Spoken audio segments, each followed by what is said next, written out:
सुन लो पति प्राण प्यारे, सियाने घर में तेरी लाज।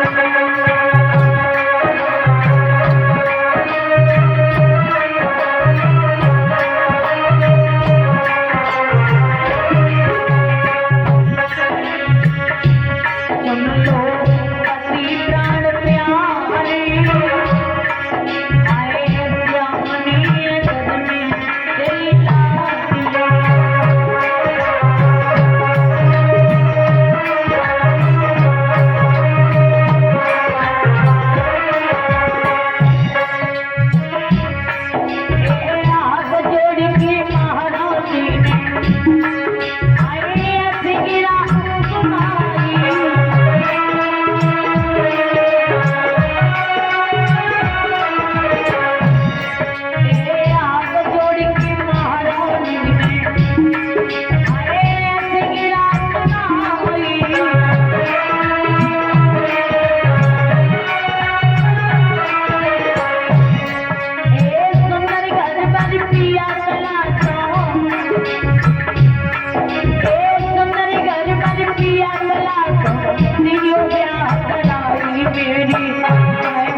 जवाब दिया महाराज, आप काम में इतने व्यस्त रहते हो कि तुम्हें ये नहीं मालूम है कि हमारी बेटी रुक्मणी शादी के लायक हो गई है। ध्यान रखना, 10 काम छोड़ करके खा लेना चाहिए और 100 काम छोड़ करके नहा लेना चाहिए, और घर में अगर बेटी सियानी है तो 1000 काम छोड़ करके बेटी की शादी कर देनी चाहिए।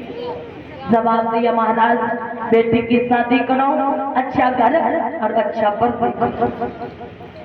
बेटी जब शादी के लायक हो जाए तो माता पिता का ये फर्ज होता है कि अपनी बेटी का अच्छे घर में विवाह करना।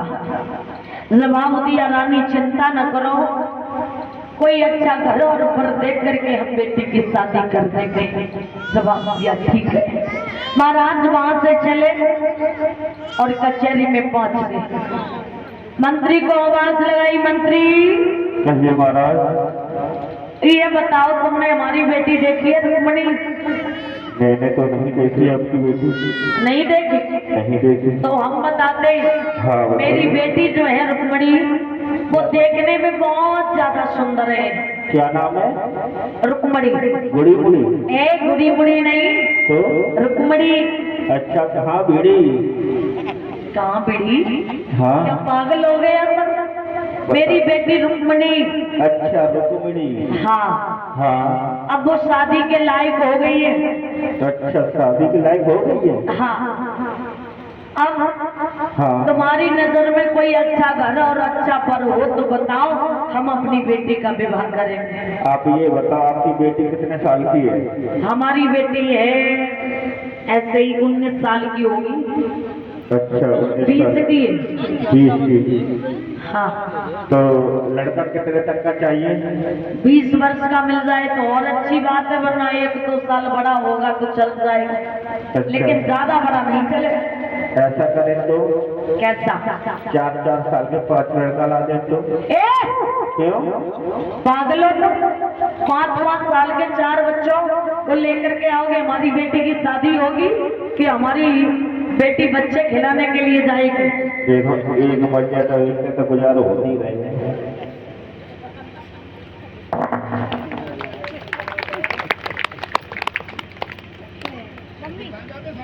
ताली तो बजाई देखो, ताली बजाई कंजूसी करता है। और इसी बीच में हमारे श्रीमान बड़े भ्राता कहाँ जा रहे हो? इतनी हाँ अरे ऊपर ही आ गए। कल खाए गए कंजूसी न करो, लेकिन ताली में कंजूसी करता है।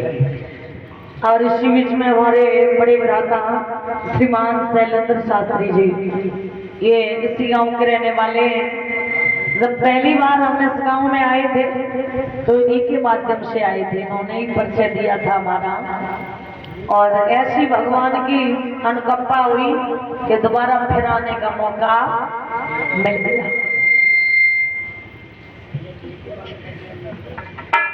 ऐसा करो, कोई अच्छा घर और बड़ो हो तो बताओ। 4 बच्चों का खिलाने के लिए जाएगी मेरी बेटी? तो एक ही चाहिए ना? हाँ, एक ही चाहिए। ये बाबा भोरी मूर्छित वाले बैठे हुए कैसे? पागलों, वो पिता के समान है, कैसी बातें कर रहे हो? अच्छा हाँ, तो ये कैसे? ऐसा है। हाँ तुम अब हमारे राज्य में रहने के लायक नहीं हो। मिल गया मिल गया। मिल गया? हाँ बताओ। बड़े पैसे वाला है, पैसे वाला है? बड़ी किस्मत वाला है, हाँ बड़ा हठीला है, हाँ बड़ा भोले वाला है। हाँ। सामने देखो सामने, ये टोपी वाला कैसा है? क्यों? तू मेरा मंत्री है, फिर योगाद है कि मेरी बेटी के साथ में विवाह करे? हमने कहा कभी देखो आई ब्यूटीफुल। तुम ब्यूटीफुल हो और क्या है? तुम्हारे साथ में अपनी बेटी का विवाह करेंगे, इससे पहले तुम्हें फांसी पे लटका देंगे, हम जानते हो तो ये कैसा है अगर हमारे? मेरी सुनो, बोलो। इसको माइक दो। तुम जानते हो काफी मंत्री खड़े हुए जवाब दिया, महाराज अगर आ गया हो तो हम बताएं। बोले बता, जरासंध कैसा रहेगा? भगवान भीष्मक बोले पागलो तुम, अरे जरासंध की कितनी उम्र है? ध्यान रखना, कभी भी बेटी की शादी करो तो सबसे पहले उस वर जो होता है लड़का, उसकी उम्र देखनी चाहिए। क्योंकि अगर आपकी बेटी 20 वर्ष की है तो 1 या 2 वर्ष ही बड़ा होना चाहिए, ना कि 10-15 वर्ष बड़ा हो। चाहे गरीब घर में कर देना महाराज, लेकिन बेटी के जो बेटी की उम्र हो उससे 1 या वर्ष ही बड़ा देखना। कई बार मैंने देखा है पैसे वाले घर में कर देते हैं, बेटी से दूनी उम्र होती है। कभी नहीं।